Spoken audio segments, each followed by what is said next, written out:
Jodeme que estoy hablando hasta recién y tenía el micrófono muteado. Nah, me estás jodiendo. Ay, no, no te lo puedo creer. Me hubiese mandado un mensaje. O también lo tengo en silencio. Bueno, son cosas que pasan. Ah, empiezo de nuevo. A mí sola me pasan estas cosas. No va a ser la primera vez que me pasan estas cosas, mejor dicho. Me puse colorada, imagínate. Bien, comienzo otra vez, no pasa nada. Hay cosas peores, dijo uno. Les decía, con respecto al... Ay, yo me puse al tras... ¿Seguís sin escucharme? ¿No se me escucha? Ay, jodeme. Hola, hola, hola. A ver que voy a entrar desde mi teléfono a ver si soy, si soy yo la del problema. Espérame. Eh,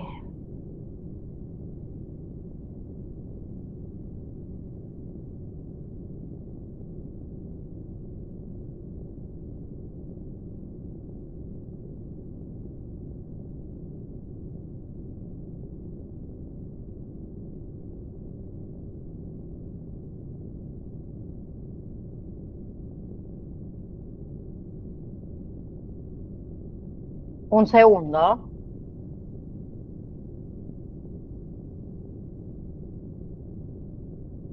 Hola, hola, hola. Hola, hola, hola, hola, hola. Hola, hola, hola, hola. Hola, hola, hola, hola, hola.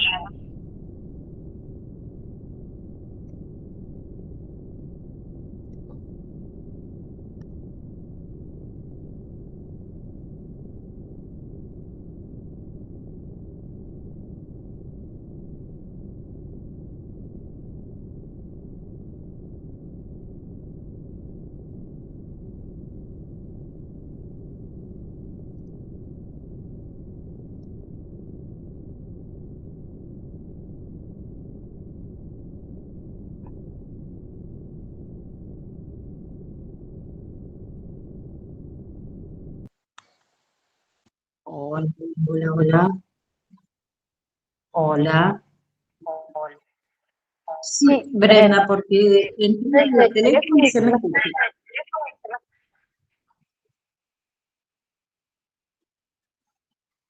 Hola, hola, hola, hola.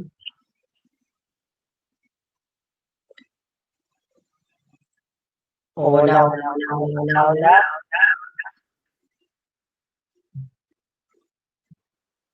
Hola, Hola, Valeria, Valeria, ¿cómo ¿cómo estás? estás? Valeria, te hago una pregunta. ¿Se me escucha el audio? Ahora sí. Bueno, entonces comenzamos de nuevo. Bien, bien, porque primero, vale, te cuento que al principio no había activado el micrófono y después Brenda no me podía escuchar. Así que vamos de nuevo, vamos a comenzar de nuevo. ¿Sí? Con lo que es trastorno de aprendizaje. ¿Bien? Perfecto. Bien, les decía que, vale, les decía no porque no me escuchaba, pero el trastorno de aprendizaje son condiciones en realidad que afectan la capacidad de un niño para adquirir, para procesar, para retener, usar la información de una manera eficaz. ¿Sí? Entonces, ocurre en realidad cuando el cerebro capta información y la procesa, pero de una manera normal. Entonces, ¿eso qué impide? Que una persona aprenda una habilidad o que la use bien a esa habilidad. ¿Sí? En general, ellos tienen una inteligencia promedio o por encima del promedio, pero como resultado hay una brecha entre las habilidades esperadas, basadas en la edad y basadas en la inteligencia, y el rendimiento en sí escolar, ¿no? Entonces, a ver, todo lo que son los trastornos de aprendizaje comunes afectan, por ejemplo, las habilidades de leer, de escribir, de hacer ejercicios de matemática, de usar o comprender el lenguaje, socializar, aprender por ahí habilidades que no incluyan palabras, por ejemplo. ¿Sí? Y entre los factores en realidad que pueden influir en los trastornos de aprendizaje, ahí incluimos los antecedentes familiares y la genética. ¿A qué hacemos referencia? Tener un pariente consanguíneo, como la mamá, como el papá, que tienen trastorno de aprendizaje, eso va a aumentar el riesgo de que el niño también lo presente. También el riesgo antes de nacimiento y pocos después. ¿A qué me refiero? Por ejemplo, está relacionado con el crecimiento deficiente dentro del útero, está relacionado con la exposición al alcohol o las drogas antes de nacer, y también los trastornos de aprendizaje se han relacionado con un nacimiento muy prematuro y un peso bastante bajo al nacer. Después también tenemos todo lo que son traumas emocionales, que, digamos, se puede tratar a ver de una experiencia muy estresante o un maltrato emocional, y cuando algo de eso pasa, cuando algo de eso ocurre, más que nada en la primera infancia, afecta lo que es el desarrollo del cerebro, y eso va a aumentar el riesgo del trastorno de aprendizaje. También tenemos traumatismos físicos. Aquí hacemos referencia con traumatismos físicos, por ejemplo, traumatismos craneales o enfermedades del sistema nervioso, ¿sí? Que también va a contribuir al desarrollo de estos trastornos, y las sustancias tóxicas, o sea, la exposición a altos niveles de toxina como es el plomo, que se relacionan con el mayor riesgo también de lo que es trastorno de aprendizaje. Ahora, si nosotros nos basamos en las opciones, vamos a decir, de tratamiento, ¿sí? Por ahí es muy probable que nos sugieran desde la escuela o lo que es el pediatra una ayuda adicional, ¿sí? En la escuela puede ser un especialista en lectura, un tutor de matemática, un profesional capacitado que pueda enseñarle a este niño, digamos, técnicas, por ejemplo, para hacer la tarea, para estudiar, para organizarse. En lo que es educación tenemos los programas individualizados de educación, ¿sí? Que es un plan escrito que establece metas de aprendizaje, ¿sí? Y describe los servicios de educación especial que el niño necesita. Entonces, las escuelas públicas elaboran programas individualizados de educación para esos estudiantes que tienen dificultades, ¿sí? Dificultades con cumplir con las pautas del sistema escolar que definen obviamente los trastornos de aprendizaje. Y también tenemos el tema de, les decía, de la modificación en el salón de clases, que se llama adaptaciones eso. Por ejemplo, hay algunos estudiantes que se le asigna por ahí a lo mejor un poco de más tiempo para poder realizar una tarea, realizar, por ejemplo, lo que es un examen, ¿sí? Se puede dar menos problemas de matemática, por ejemplo, ¿sí? Se puede tener un asiento cerca del docente, del maestro, para que él mismo le pueda prestar atención, ¿sí? Algunos usan diferentes dispositivos, una calculadora, por ejemplo, para resolver los problemas de matemática. Vienen programas que convierten textos en audios para que ellos puedan escucharlo, ¿sí? Y la escuela también puede brindar autolibros, ¿sí? Para que ellos puedan escuchar mientras leen el texto, digamos, en formato escrito. Después están las terapias, obviamente, que existen distintos tipos de terapias que pueden ayudar. Una es la terapia ocupacional, ¿sí? Que puede ayudar a resolver todo lo que es problemas de escritura, y un terapeuta del habla, del lenguaje, también para abordar todas las habilidades estas del lenguaje. Algunos requieren de medicación, ¿sí? Para la ansiedad, para la depresión. Después están los medicamentos para lo que es trastorno por déficit de atención y hiperactividad, que también ayuda a los niños a concentrarse en la escuela. Y les contaba que hay unos tratamientos alternativos y complementarios que se necesita, obviamente, mucha más investigación para ver si realmente son eficaces para lo que son los trastornos del aprendizaje, que incluye todo lo que es cambio en la dieta, el uso de vitaminas, los ejercicios oculares, y hay un tratamiento que se llama neuroretroalimentación, que en realidad se enfoca en todo lo que son las ondas cerebrales, obviamente que como les dije, sigue en investigación, por eso son tratamientos alternativos, tratamientos complementarios. Bien, ahora, yo creo que es muy importante que siempre tengan en cuenta de que cada niño, más allá de que cada niño con trastorno de aprendizaje es único, cada niño requiere un enfoque individualizado y flexible, ¿sí? Requiere que nosotros trabajemos, en este caso, con el equipo de profesionales, que mantengamos esa comunicación abierta, esa comunicación constante, porque va a ser la clave, ¿sí? Para el apoyo efectivo, para mejorar el bienestar académico y para mejorar el bienestar emocional de ese niño. Entonces, nosotros podemos brindar apoyo en todo lo que es entorno educativo, ¿sí? Acompañar al niño en el entorno escolar. ¿Bien? ¿Para qué? Para ayudarlo a seguir, por ejemplo, las instrucciones, para poder comprender los conceptos enseñados. Nosotros vamos a trabajar también con el maestro, ¿sí? Para implementar todo lo que sería estrategias de aprendizajes adaptativas que se ajusten a las necesidades de ese niño, ¿sí? También podemos enseñar lo que sería técnicas efectivas de estudio, ¿sí? Organización de tareas, la toma de apuntes, la planificación del tiempo, ¿sí? Desarrollar habilidades de concentración, de atención, mientras él realiza esas actividades académicas, ¿sí?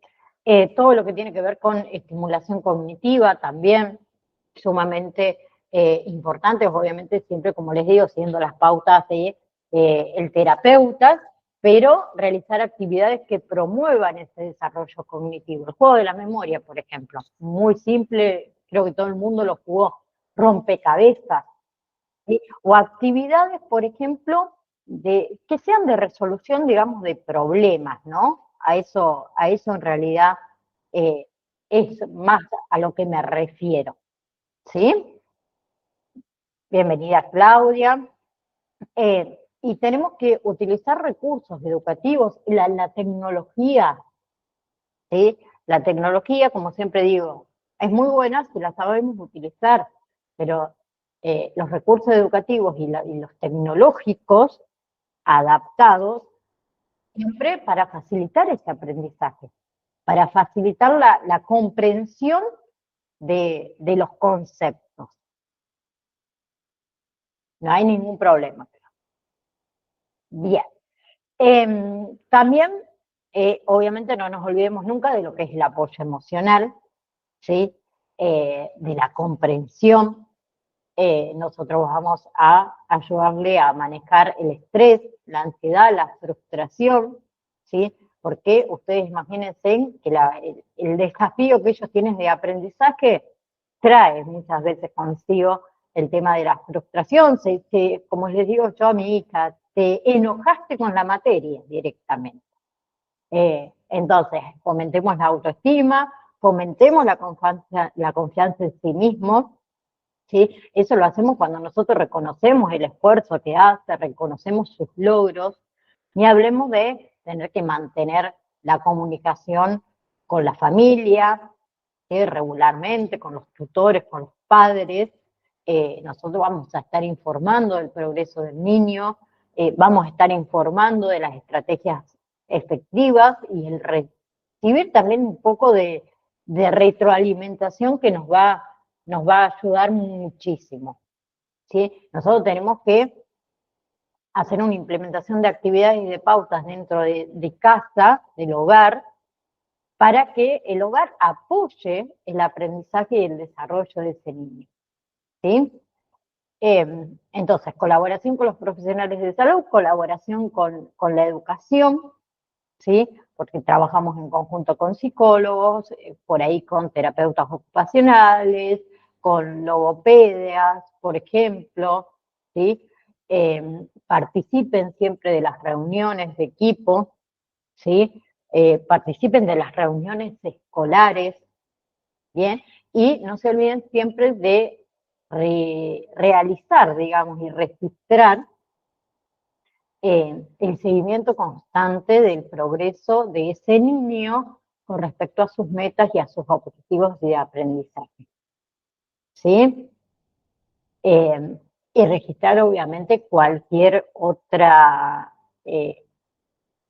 inquietud que ustedes tengan para obviamente luego hacer, cuando participen de la evaluación periódica, ¿sí?, tanto en el desarrollo académico como emocional, puedan identificar en conjunto estas áreas por ahí para mejorar, para ajustar un poco las intervenciones, obviamente siempre que sea necesario, porque no siempre por ahí se requiere a lo mejor el ajuste, ¿sí?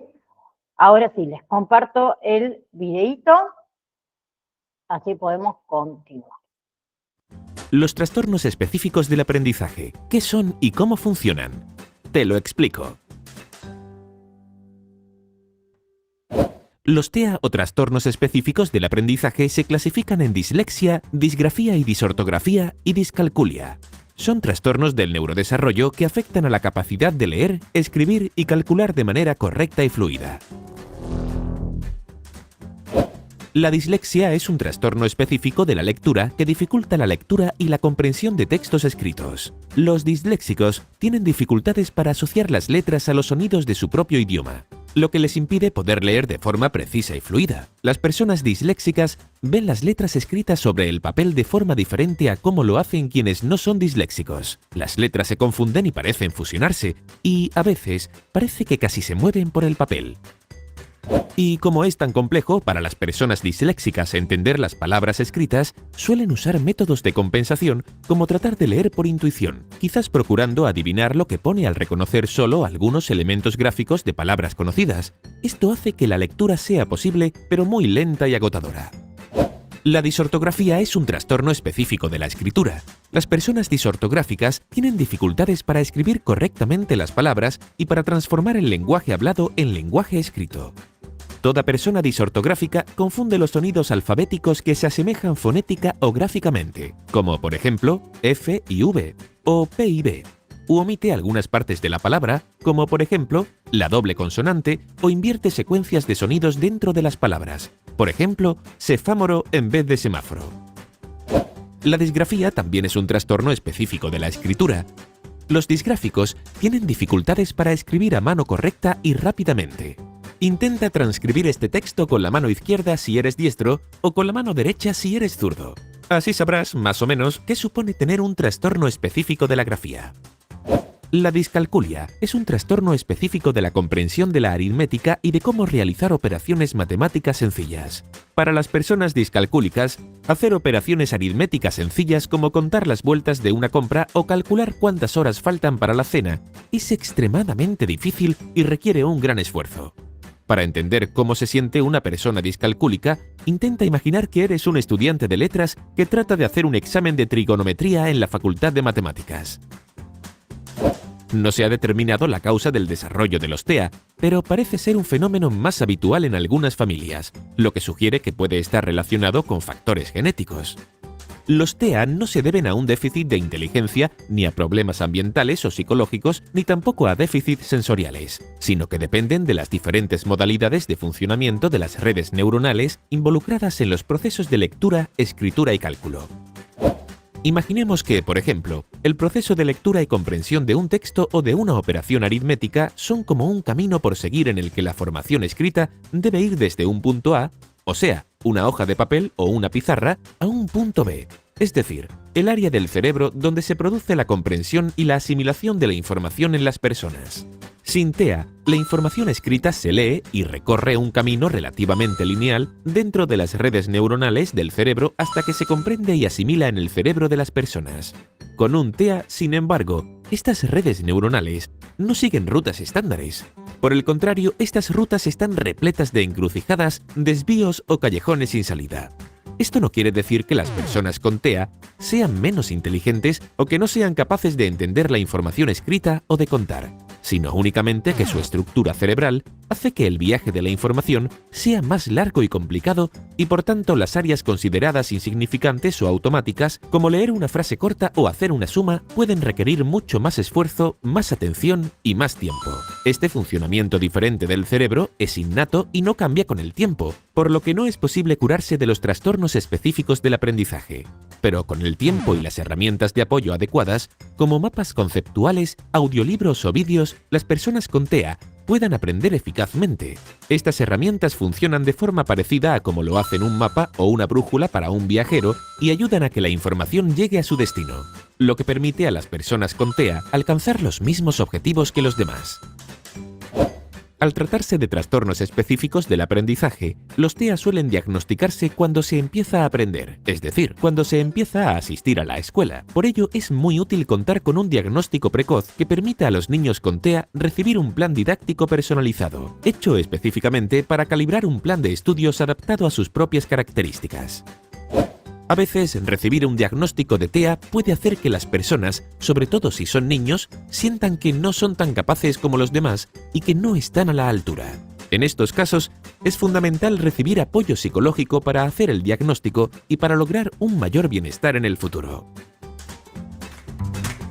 Si te gustó este vídeo, dale al me gusta y compártelo y cuéntanos en los comentarios cuál te gustaría que fuera el próximo tema. Te lo explico. Bien, ahora pasamos a lo que es trastorno agudo, o trastorno del estrés agudo, mejor dicho, y postraumático, ¿sí? Que son condiciones psicológicas que pueden surgir como resultado en realidad de experiencias traumáticas o de eventos por ahí estresantes significativos, ¿sí? Por un lado tenemos trastorno del estrés agudo, ¿sí? Que tiene una duración que comienza inmediatamente después, digamos, de un evento traumático y dura entre 3 días, un mes aproximadamente, donde los síntomas tenemos todo lo que es recuerdos intrusivos, sueños angustiosos, reacciones disociativas también, o el tema de la evitación, por ejemplo, de recordatorios a ese evento. Y por otro lado tenemos el trastorno del estrés postraumático, que puede desarrollarse como una continuación, vamos a decir, del trastorno del estrés agudo, ¿sí? O aparece hasta más o menos los 6 meses después de este evento traumático y tiene una duración más o menos de un mes, ¿sí? Los síntomas son muy similares al trastorno del estrés agudo, pero acá incluimos también todo lo que sea embotamiento, digamos, emocional, aumento de la tensión, estado de alerta, ¿sí? Mayormente, a ver, las causas más comunes para nombrar son los eventos traumáticos, como dijimos, a qué hacemos referencia. Por ejemplo, violencia doméstica, por ejemplo, accidentes, desastres naturales, ni hablemos de maltratos infantiles, la exposición a la violencia, ¿sí? Después hay factores de riesgo, ¿sí? Hay que ver la gravedad de ese evento, si hubo lesiones físicas, hay que ver el entorno familiar, el entorno social, obviamente, de ese niño, ¿sí? Pero todo lo que es trastorno del estrés agudo y postraumático se caracteriza en sí por una serie de síntomas que pueden persistir después de haber experimentado ese evento traumático, ¿sí? Uno de los síntomas es la reexperimentación del evento traumático, ¿sí? Que eso se manifiesta muchas veces a través de estos recuerdos recurrentes, estos recuerdos perturbadores de ese evento, como pueden ser haber pesadillas, por ejemplo, relacionadas con ese trauma, los flashbacks vividos durante los cuales la persona siente que está reviviendo nuevamente ese evento traumático, o reacciones físicas, ¿no? ¿Sí? Bastante intensas cuando uno recuerda ese trauma, ¿sí? También las personas pueden tratar de evitar los recuerdos o los pensamientos o los sentimientos relacionados con ese trauma, ¿sí? Evitar situaciones, evitar personas o lugares que a lo mejor le recuerden a ese evento traumático, ¿sí? Hay un aumento de lo que es la activación, que eso mayormente se manifiesta a través de dificultades, por ejemplo, para poder conciliar el sueño o para mantener ese sueño, con irritabilidad, con enojos sin motivos aparentes, ¿sí? Aparece como dificultades para poder concentrarse, estar en hipervigilancia constantemente, también están los sobresaltos exagerados, ¿sí? Y todo lo que son las respuestas, digamos, de alarma excesiva.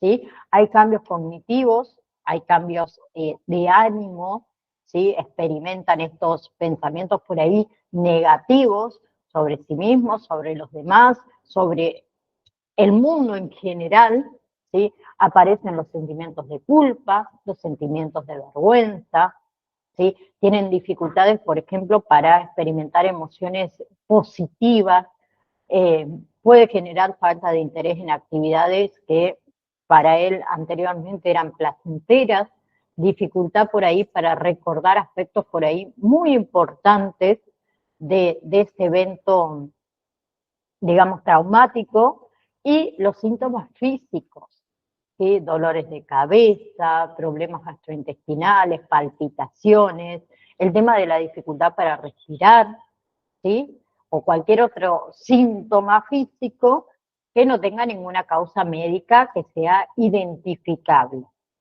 ¿sí? Muchos de ellos también, por ejemplo, el tema de la hipersensibilidad a los estímulos, ¿sí? Pueden volverse más sensibles a los estímulos sensoriales, luces brillantes, sonidos fuertes, las multitudes también, y eso provoca una respuesta de estrés o de ansiedad, ¿sí? Sí, importante creo que es que tengan en cuenta que esa intensidad y la duración de esos síntomas varían, ¿sí? En algunos pueden ser más intensos, en algunas semanas a lo mejor, o en algunos meses posteriores al evento traumático. Pero si esos síntomas, digamos, persisten en el tiempo, ¿sí? O persisten durante un periodo prolongado, interfieren significativamente con el funcionamiento diario de esa persona, sí o sí se necesita ayuda profesional y recibir un diagnóstico que sea preciso para luego un tratamiento adecuado, ¿sí? Acá también nuestro papel va a ser sumamente crucial e importante, ¿sí? El apoyo emocional, ¿sí? El ambiente seguro, ¿bien? La escucha activa, ¿sí? Ustedes tienen que practicar mucho lo que es la escucha activa, ¿sí? Porque eso les va a ayudar a ustedes a comprender las experiencias de este niño o de este adolescente también, y poder validar un poco ustedes también sus sentimientos, qué sienten ellos, ¿sí? Ayudarles a procesar lo que ellos están sintiendo, ¿sí? Después, todo lo que son, van a tener que implementar estrategias de regulación emocional, ¿sí? Estas técnicas, la respiración profunda, ¿sí? ¿Se acuerdan que yo les dije que busquen lo que es, cómo se realizan? Son muy simples, pero les van a ayudar un montón y está bueno que ustedes lo sepan para ya implementarla el día que les toque. La relajación muscular progresiva, la visualización guiada, y esto no se los digo solamente para cuando ustedes trabajen, porque todos muchas veces nos sentimos ansiosos, ¿sí? Y la respiración, esta que yo les digo, la respiración profunda, que es una técnica súper simple, nos sirve en cualquier momento para cualquiera de nosotros, la implementamos en nosotros mismos, ¿sí? ¿Vieron cuando una madre se enoja y dice, tengo que contar hasta 10 porque si no lo asesino?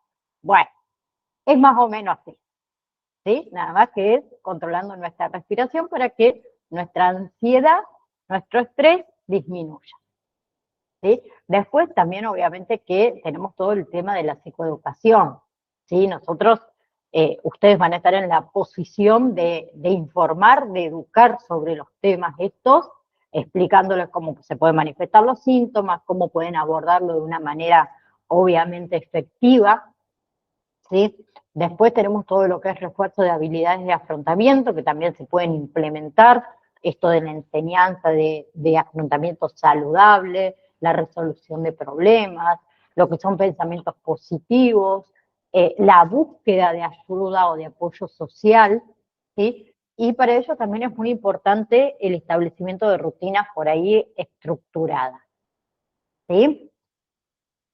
Después implementamos muchas veces también lo que es desensibilización y procesamiento, ¿sí? Si el niño está listo y tiene una orientación adecuada, se trabajan las técnicas de desensibilización, perdón, y reprocesamiento, ¿sí? Que aquí hace referencia a esto, a la exposición gradual al trauma, a la reestructuración cognitiva, ¿sí? También fomenten o incentiven la participación en actividades positivas, en actividades placenteras que a ellos les generen ese bienestar emocional y también la distracción, ¿sí? Colaboren con los profesionales de la salud, ¿sí? Para diseñar ese plan de tratamiento integral que sea coordinado, mantengan esa comunicación como debe ser con las familias, ¿sí? Compartan información que sea relevante, ¿sí? Y aseguren también ese apoyo, como siempre les digo, continuo dentro de casa, ¿sí? Realicen el monitoreo, realicen el seguimiento, ¿sí? El progreso, bien, y asegúrense de que esté recibiendo el apoyo adecuado ese niño a lo largo del tiempo, ¿bien? Crean ese ambiente seguro, ¿sí? Ese ambiente de confianza para ese niño, ¿sí? Por ahí también el tema de la educación sobre el trauma, ¿sí? Proporcionar educación, información, de manera que sea comprensible para ese niño sobre lo que es el estrés agudo, sobre lo que es el estrés postraumático, cómo le puede afectar ese estrés en su cuerpo, en su mente, y que existen formas de superarlo, ¿sí? Bien, por eso hablábamos recién de las técnicas de relajación, ¿sí? Por eso también hablábamos de las actividades positivas o de las habilidades de afrontamiento, ¿sí? Y acá también tiene que estar muy involucrada la familia. El involucramiento de la familia es sumamente importante, porque ellos también le dan orientación y le dan apoyo, le dan seguridad, ¿sí? Y nosotros tenemos que asegurarnos de que ellos estén involucrados en este proceso de recuperación, ¿sí? Nosotros promovemos acá su autonomía, ¿sí? Desarrollamos habilidades de autocuidado, de toma de decisiones, de resiliencia, ¿sí? Quien no sabe qué es la resiliencia, por favor también busquen lo que es la resiliencia, ¿sí? Pero siempre fomentando su autonomía y su empoderamiento en este gran proceso de recuperación, ¿sí? Le comparto también el pequeño video. El trastorno por estrés postraumático es un trastorno de ansiedad que se produce después de que el individuo haya experimentado un acontecimiento traumático en su vida. Y dependiendo de la gravedad del acontecimiento, el trauma puede ir de leve a intenso.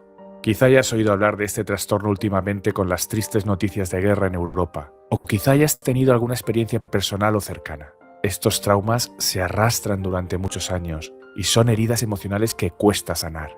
Pero siempre hay esperanza, y entender mejor su naturaleza nos ayuda a superarlos. Por ello, aquí te explicamos los 5 tipos principales de trastorno por estrés postraumático. Número 1. Trastorno normal por estrés o trauma. La respuesta normal al estrés se produce cuando los adultos experimentan un acontecimiento distinto que transforma toda su vida. Cuando pasan por este tipo de trastorno de estrés postraumático, a muchos les cuesta gestionar sus emociones y se sienten desconectados de la realidad, lo que les dificulta establecer y mantener relaciones con los demás. Según Psych Central, este es el tipo de TPT más leve y las personas que lo experimentan suelen recuperarse en pocas semanas. Un ejemplo podría ser los casos traumáticos en los que uno debe abandonar su hogar y su entorno familiar, circunstancias dramáticas que ocasionan este tipo de respuesta emocional. Porque escapar de situaciones tóxicas o traumáticas te deja emocionalmente marcado. Durante un tiempo es probable que no puedas hacer vida normal y que cualquier recuerdo involuntario provoque una pequeña crisis nerviosa o de ansiedad, pero pasado un tiempo las cosas pueden mejorar. Un método útil para afrontar este tipo de situaciones es unirse a un grupo de apoyo. Si asistes a las reuniones de grupo, conocerás a otras personas que también han vivido sucesos traumáticos y explorarás formas de aportar soluciones y cerrar esta etapa para sanar y seguir adelante. Número 2. TPT comórbido. El trastorno por estrés postraumático puede aparecer de forma comórbida, lo que significa que también se le suele diagnosticar acompañado de otro trastorno psiquiátrico como depresión, abuso de alcohol o drogas, trastorno de pánico u otros trastornos de ansiedad. El Dr. Peter Twerk, profesor de psiquiatría de la Universidad Médica de Carolina del Sur, afirma que el TPT siempre se ha solapado con la depresión y viceversa. Es por esto que los veteranos de guerra suelen experimentar un TPT comórbido y por tanto están luchando contra algo más que el trauma de lo vivido. Viven en una infernal pesadilla arraigada tanto en sus cuerpos como en sus cerebros. Es habitual entonces que se abandonen a remedios poco saludables como las drogas y el alcohol, intentando así olvidar las espantosas vivencias y sufrimientos. También podrían padecer un profundo sentimiento de culpa al saber que han herido a alguien en combate, lo que todo ello en conjunto conduce a una dinámica de autodestrucción en la que se consideran merecedores del castigo y el dolor que se autoinfligen. Es importante saber que el tratamiento para este tipo de TPT es más efectivo cuando se trata conjuntamente con el otro trastorno psiquiátrico, y los resultados suelen ser mucho más esperanzadores. Número 3. Trastorno por estrés agudo. Cuando alguien tiene este tipo de TPT, puede olvidar cosas de forma poco natural y con frecuencia, lo que llega a alterar sus actividades cotidianas, incluyendo el trabajo, el sueño y los hábitos de higiene. Este tipo de TPT es el menos común de los 5 tipos de este trastorno y puede desencadenarse cuando alguien experimenta una pesada carga de forma repentina, como por ejemplo la pérdida demasiado pronto de un ser querido cercano, o la experiencia de un desastre natural en el que pierdes tu casa por una erupción, un terremoto o un tornado. Cuando se busca tratamiento para el trastorno de estrés agudo, una primera medida incluye alejarse del evento que lo está desencadenando. Por ejemplo, si alguien acaba de perder su casa, lo mejor es que busque un refugio y se aleje de su barrio dañado. Otras opciones de tratamiento habituales son la terapia clínica y tomar la medicación prescrita por un especialista médico. Número 4. TPT no complicado. Este tipo, que en inglés se le denomina uncomplicated, es en realidad más complicado de lo que parece. Aunque es una forma sencilla del trastorno sin asociación con otras condiciones mentales o trastornos, hace que el individuo experimente su suceso traumático una y otra vez, lo que puede desanimarle a entrar en contacto con situaciones similares. Por ejemplo, las víctimas de violaciones pueden experimentar este tipo de TPT cuando evitan a las personas del sexo opuesto, o cuando evitan por completo establecer relaciones y actos íntimos. Cuando se busca un tratamiento para este TPT no complicado, suelen ser efectivas las terapias de conversación y en ocasiones también se recomienda algún tipo de medicación. Número 5. El TPT complejo. El trastorno por estrés postraumático complejo, también conocido como trastorno de estrés extremo, ocurre en individuos que han experimentado eventos traumáticos durante un largo periodo de tiempo. Ejemplos de esto incluyen los abusos durante la infancia, ya sean verbales, físicos o sexuales. Al igual que el TPT comórbido, los individuos con este tipo de trastorno también suelen sufrir algún otro trastorno psiquiátrico. A estas personas se les suele diagnosticar un trastorno de personalidad límite, de personalidad antisocial o trastornos disociativos. Desgraciadamente, las personas con TPT complejo tardan mucho más en curarse y requieren la ayuda de especialistas. Si no se busca tratamiento adecuado, las personas con este tipo complejo pueden desarrollar diversos problemas como trastornos alimentarios, abuso de drogas e incluso comportamientos autodestructivos. ¿Estás luchando contra el TPT o conoces a alguien en esta situación? Por favor, comparte tu historia con nosotros. Bien, ahora lo que es trastorno bipolar, ¿sí? Que es una condición bastante compleja que requiere obviamente también un enfoque terapéutico integral. ¿Sí? En sí es una condición de salud mental que provoca cambios extremos en lo que es el estado de ánimo, en lo que es la energía, en lo que es el comportamiento. ¿Sí? A ver, es mucho más común que se diagnostique por ahí en la adolescencia, en los adultos jóvenes, pero también puede estar presente en lo que son niños, por eso obviamente que lo damos. ¿Sí? Entonces, tenemos, por un lado, la manía, ¿sí? Porque el trastorno bipolar también es conocido como enfermedad maníaco-depresiva, ¿sí? Trastorno del estado de ánimo, que se caracteriza, como les dije, por esos cambios extremos en el estado de ánimo, en la energía, en la capacidad de funcionamiento. Y esos cambios extremos se manifiestan en dos polos opuestos, uno la manía y el otro la depresión. La manía, durante, digamos, los episodios de manía, esa persona que experimenta un estado de ánimo anormalmente elevado, eufórico, irritable, ¿sí? Entonces, tiene ese sentimiento de euforia, tiene ese sentimiento de grandiosidad, hay un aumento de todo lo que es su energía, todo lo que es su actividad, ¿sí? Hay una reducción de la necesidad de dormir, ¿sí? Y los pensamientos acelerados. Ni hablemos de las conductas impulsivas, como, a ver, hablo de gastos excesivos, comportamientos inapropiados o toma de decisiones arriesgadas, y puede haber una irritabilidad extrema. La depresión, o sea, durante los episodios de depresión, la persona acá experimenta una profunda tristeza, una desesperanza, una pérdida del interés por esas actividades cotidianas. Entonces tenemos la persistencia de esos sentimientos de tristeza, de ansiedad o de vacío, la pérdida por el interés en las actividades que disfrutaban, los cambios en el apetito, los cambios en el sueño, el insomnio, la hipersomnia también, la fatiga o la falta de energía, el sentimiento de culpa, el sentimiento de inutilidad. También puede tener dificultades, por ejemplo, para concentrarse o para tomar decisiones, y los pensamientos de muerte o suicidio, ¿sí? Ahora, además de los episodios maníacos y depresivos, hay algunas personas que tienen trastorno bipolar que también experimentan lo que son episodios mixtos, ¿sí? En donde se experimenta estos síntomas de manía y de depresión simultáneamente. Bien, todos esos cambios en el estado de ánimo son intensos, rápidos, ¿sí? Entonces afecta el funcionamiento diario, afecta las relaciones interpersonales y afecta la salud en general de esa persona, ¿sí?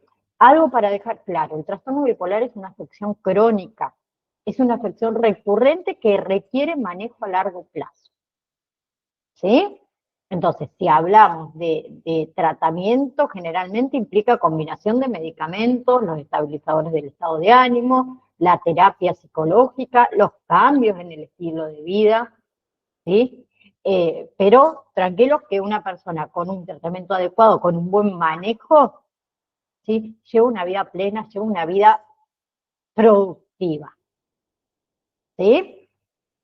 El trastorno bipolar en niños, igual que en adultos, se caracteriza por esos episodios de cambio de humor extremo, ¿sí? Que incluía los episodios de manía, de hipomanía y de depresión, ¿sí? Por ahí los síntomas se pueden manifestar de una manera diferente en niños si nosotros vamos a comparar con un adulto, ¿sí? En los episodios de manía, por ejemplo, además de la disminución de la necesidad de dormir, del aumento de la energía, de la actividad, del ánimo elevado o irritable, ¿sí? Tenemos esto de hablar rápidamente o saltar por ahí de un tema a otro, ¿sí? La autoestima exagerada, ¿sí? En los adolescentes, mucho cuidado con los comportamientos impulsivos con respecto al uso de drogas y alcohol, ¿sí? Y por ahí ellos suelen tener la dificultad esta para concentrarse o para mantener la atención. En los episodios de depresión, además de ese estado de ánimo deprimido, irritable, triste, la pérdida del interés por lo que antes a ellos disfrutaban, hay cambios en el apetito, ¿sí? Como el aumento, la pérdida de peso bastante significativa, la pérdida de energía, dormir demasiado, ¿sí? O problemas para mantener ese sueño, pueden sentir ese sentimiento de inutilidad, ¿sí? Y en los episodios mixtos sería la presencia simultánea de síntomas de manía y síntomas de depresión. Eso mayormente se experimenta con agitación, irritabilidad y digamos que tristeza al mismo tiempo, ¿sí? A ver, creo que los niños, más que nada, pueden experimentar cambios rápidos en el estado de ánimo y esos síntomas afectar el funcionamiento social, académico y familiar. Todo lo que es el tratamiento, el diagnóstico temprano, son fundamentales para ayudar a manejar esos síntomas y para mejorar su calidad de vida, ¿sí?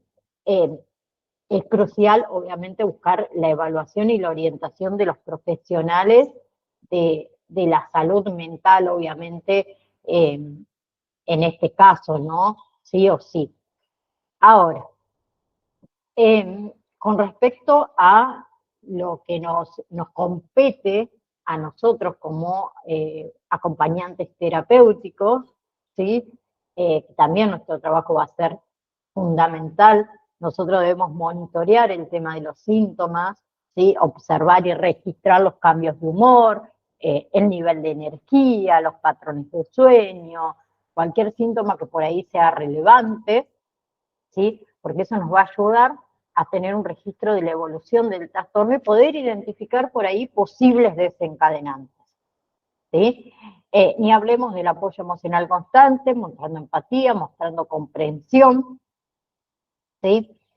Ayudarles a que ellos puedan expresar sus emociones de una manera saludable y enseñándoles estrategias de afrontamiento. La educación siempre sobre el trastorno. Nosotros también fomentamos mucho las adherencias a los tratamientos, ¿sí? Que cumplan con los tratamientos médicos, que cumplan con los tratamientos terapéuticos, ¿sí? Estamos siempre ahí recordando la importancia de seguir las indicaciones médicas, ¿sí? De que participe en esta organización de citas, de medicación, que en algunos también son necesarias, ¿sí? También las estrategias efectivas de afrontamiento, más que nada para mejorar los cambios de humor, ¿sí? Como es la identificación, por ejemplo, de desencadenantes o las técnicas de relajación, ¿sí? Ayudamos a establecer y a mantener las rutinas diarias, ¿sí? ¿A qué me refiero? Los horarios regulares del sueño, por ejemplo, de las comidas, de las actividades escolares, de las actividades recreativas, ¿sí? Las rutinas estables son beneficiosas para estabilizar el estado de ánimo, ¿sí? Obviamente que hace falta el involucramiento de la familia, obviamente que seguimos colaborando con todo el equipo de tratamiento, ¿sí? Fomentamos la participación en actividades físicas, recreativas, sociales, porque son muy beneficiosas para la salud mental, para el bienestar emocional, ¿sí? A ver, ahí incluimos deporte, hobbies, arte, música, expresión creativa, lo que al niño obviamente sea de su interés, ¿no? ¿Sí? Eso siempre ténganlo en cuenta.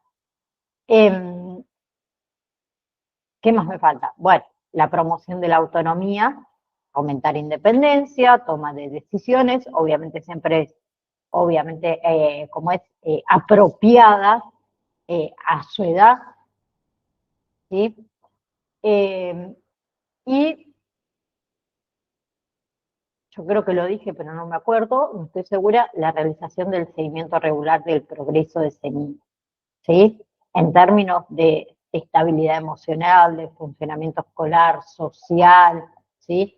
Y todo eso nos sirve para ajustar el plan de apoyo según sea necesario. Nosotros comunicamos todo lo que son logros, desafíos a ese equipo de tratamiento para que siga teniendo una atención, digamos, integral en sí. Les comparto también los videitos, que si yo no me equivoco, son 2, pero por las dudas, vamos, sí, me parece que son 2. Hay muchos tipos de enfermedades mentales: depresión, ansiedad, trastorno por estrés postraumático, trastorno bipolar y muchas más. Y es posible que ya hayas oído hablar del trastorno bipolar. Se trata de una enfermedad mental que afecta al estado de ánimo. Un error común sobre el trastorno bipolar es considerarlo como que una persona tiene frecuentes cambios de humor, pasando de feliz o positivo a triste, enfadado, irritado u otras emociones negativas casi sin previo aviso. Pero, ¿sabías que existen distintos tipos? Hoy vamos a conocer las similitudes y diferencias entre el trastorno bipolar 1 y el trastorno bipolar 2. Antes de continuar, queremos recordarte que este vídeo no pretende diagnosticarte a ti mismo ni a los demás, ni debe servir a tal fin. Si te sientes identificado con algo de lo que aparece en este vídeo, consulta a un especialista para hablar de tus síntomas y recibir el asesoramiento adecuado. Dicho esto, comencemos. Trastorno bipolar 1. El primer tipo de trastorno bipolar del que vamos a hablar es el trastorno bipolar 1. Las personas con este trastorno bipolar pasan por ciclos de manía, depresión y estados de ánimo normales. Sin embargo, no todas las personas con bipolaridad 1 experimentan episodios depresivos. A veces solo experimentan cambios entre estados de ánimo normales y maníacos. A menudo pueden sentirse como si estuvieran montados en una montaña rusa. Subes la primera cuesta con todas esas emociones excitantes que inducen adrenalina. Cuando llegas a la cima sientes que estás en la cumbre del mundo. Pero paremos un momento. ¿Qué es exactamente la manía? Según el DSM-5, la manía se describe como un periodo definido de estado de ánimo anormal y persistentemente elevado, expansivo o irritable, y de comportamiento o energía anormal y persistentemente orientados hacia un objetivo. Esta es solo una definición general. No todas las personas con trastorno bipolar 1 experimentan la manía de la misma manera. Si padeces un trastorno de bipolaridad 1 y te encuentras en un episodio maníaco, es posible que tengas mucha energía, te sientas excitado, tengas pensamientos acelerados, hables más rápido de lo habitual, participes en comportamientos de riesgo o también que necesites o tengas sentidos intensos y agudizados, como el olfato o el tacto. Ojo, una persona sin bipolaridad también puede experimentar estos síntomas por diversas razones.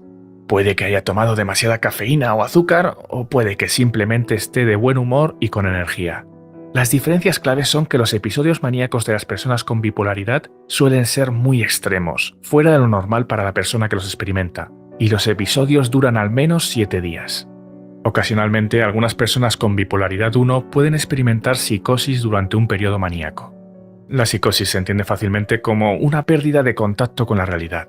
Una persona que experimenta psicosis puede tener delirios, alucinaciones, como oír voces o ver cosas que realmente no están ahí, o hablar de forma incoherente y decir cosas que no parecen tener sentido para otras personas. Cuando estás en un episodio psicótico, probablemente no seas consciente de que lo estás o de que algo va mal. La psicosis es un trastorno grave que suele requerir atención urgente. Por su parte, la depresión es otro estado de ánimo extremo que puede experimentar una persona con bipolaridad 1 y suele seguir inmediatamente a un episodio maníaco. Al igual que en el ejemplo de la montaña rusa de la manía, todo lo que sube tiene que bajar. Así que una persona con trastorno de bipolaridad 1 pasará rápidamente de sentirse en la cima del mundo a descender a toda velocidad hacia un estado de ánimo mucho más negativo. Al igual que ocurre con la manía, no todas las personas experimentan los episodios depresivos de la misma manera, pero si estás deprimido puedes presentar síntomas mentales y conductuales como tener poco o ningún interés en hacer las cosas que normalmente te gusta hacer, desesperanza, tristeza intensa, irritabilidad o falta de concentración. Estos episodios depresivos pueden también afectarte físicamente y puede que te cueste más conciliar o mantener el sueño, que te sientas fatigado o que pierdas el apetito. Trastorno bipolar 2. Otro tipo de trastorno bipolar es el bipolar 2. Es similar al bipolar 1, sin embargo, los síntomas tienden a ser más leves que los que presentan las personas con bipolaridad 1. Quienes padecen bipolaridad 2 experimentan episodios de depresión y estados de ánimo normales, al igual que las personas con bipolaridad 1. Sin embargo, en lugar de manía, las personas con bipolaridad 2 padecen hipomanía. ¿Qué es exactamente la hipomanía? La hipomanía suele ser similar a la manía. De hecho, si padeces hipomanía, lo más probable es que tengas los mismos síntomas que la manía, pero de forma más leve. Estos pueden incluir un aumento de la energía, pensamientos elevados, mayor motivación para emprender nuevos proyectos y otros de los que hemos hablado anteriormente con los síntomas maníacos. Sin embargo, los episodios hipomaníacos no suelen causar problemas extremos en tu vida como los episodios maníacos. Esto no quiere decir que no puedan ser problemáticos o perturbadores. Pero mientras que las personas con bipolaridad 1 suelen experimentar más problemas con los episodios maníacos, las personas con bipolaridad 2 tienden a tener más problemas con los episodios depresivos que con los episodios hipomaníacos. Por supuesto, de nuevo, cada persona es diferente y estos son solo tendencias. El trastorno bipolar 1 y el trastorno bipolar 2 tienen sus similitudes y sus diferencias. Mientras que el bipolar 1 tiende a tratar los episodios maníacos y el bipolar 2 trata más de los episodios depresivos extremos, ninguno es mejor o peor que el otro. Simplemente afectan de forma diferente. ¿Te ha parecido educativo este vídeo? ¿Te gustaría ver más temas sobre salud mental y enfermedades mentales como este?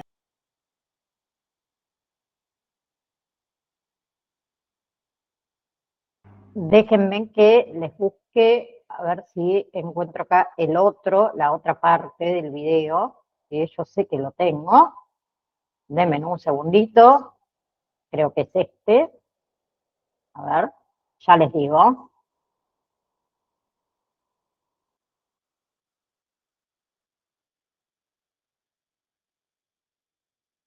Sí, este. Ahí les comparto. Vamos a...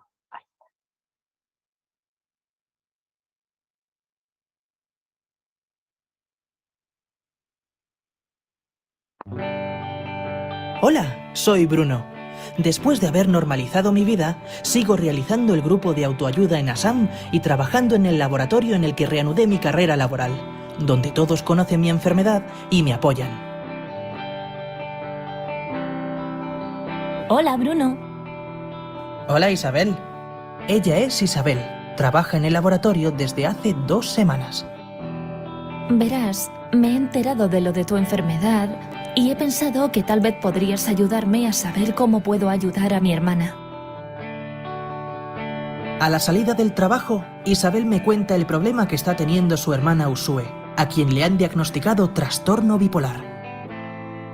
Y se pasaba todo el día hablando muy deprisa, pasando de un tema a otro sin razón. Durante varios días apenas tenía la necesidad de dormir. Iba y venía sin apenas descansar. Empezó a hacer compras de manera compulsiva sin controlar lo que gastaba, y yo tenía que ir después a devolver algunas cosas. Cuando conversábamos siempre se veía metida en grandes proyectos y negocios. Otras veces llegó a mostrarse muy agresiva conmigo. Al final, su mente estaba tan desordenada que fuimos a urgencias y la ingresaron en psiquiatría. ¿Cuánto tiempo estuvo ingresada? 10 días. Y le dijeron que se trataba de un trastorno bipolar. Y le derivaron al equipo de psiquiatría de la zona para que le hiciera el seguimiento oportuno. Durante unas semanas ha estado bien, pero ahora ha vuelto a recaer. ¿Qué ha pasado ahora? Como se encontraba bien, ha dejado de ir al médico y también el tratamiento. Un día, de repente, me dijo que se encontraba muy cansada y que, aunque lo intentaba, no podía dormir y se pasaba los días sin salir de su habitación. Todo el día en la cama con las persianas bajadas y diciendo que quería morirse. Hace unos días se tomó un bote de pastillas y tuvimos que llevarla a urgencias y ahora está ingresada de nuevo. Sería bueno que hablarais con el equipo que le atiende para que os indique cómo actuar con ella y cómo podéis ayudarla. Ya lo hemos hecho y, aunque nos costó mucho, después de insistir lo hemos conseguido y nos han recomendado asistir a algún grupo de autoayuda. Os recomiendo que cuando Usue salga del hospital vengáis a hablar con nuestros profesionales de Assam.